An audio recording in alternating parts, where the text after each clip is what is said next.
HTZ leader and First Deputy Prime Minister Tomislav Karamarko has said that he is ready to resign, but that in that case both Prime Minister Tihomir Oreshkovich and Deputy Prime Minister Božo Petrov should do so too. Speaking to reporters outside the HTZ's headquarters late this afternoon, Karamarko added that the decision to request a vote of no confidence in the Prime Minister had been made to provoke a positive response.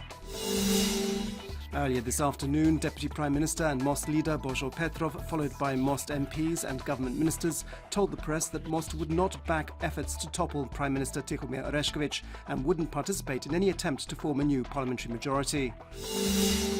Two senior HDZ MPs, Damir Krstičević and Miroslav Tuđman, who didn't sign the request for a vote of no confidence against Prime Minister Oreshkovich, this morning told the press that new elections would mean losing a crucial year in which Croatia should refinance its debts. Meanwhile, all four of the HDZ's members of the European Parliament have sent a letter in which they say that the stability of the government and not its destruction is in the country's national interest, and warn that the HDZ's credibility is now at stake. They call on HDZ MPs to exercise their political responsibility and vote according to their conscience, emphasising that the interests of the country, government and party come before that of any individual.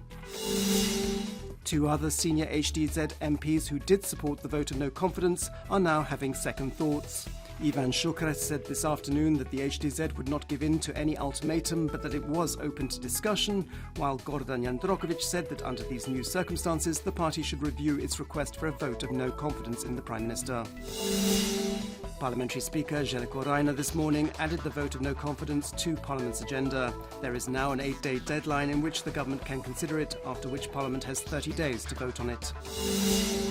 President of the Conflict of Interest Commission, Dalia Oreshkovich, has said the Commission is making progress regarding the case of Tomislav Karamarko, and a date for the announcement of that decision will be set very soon, probably next week.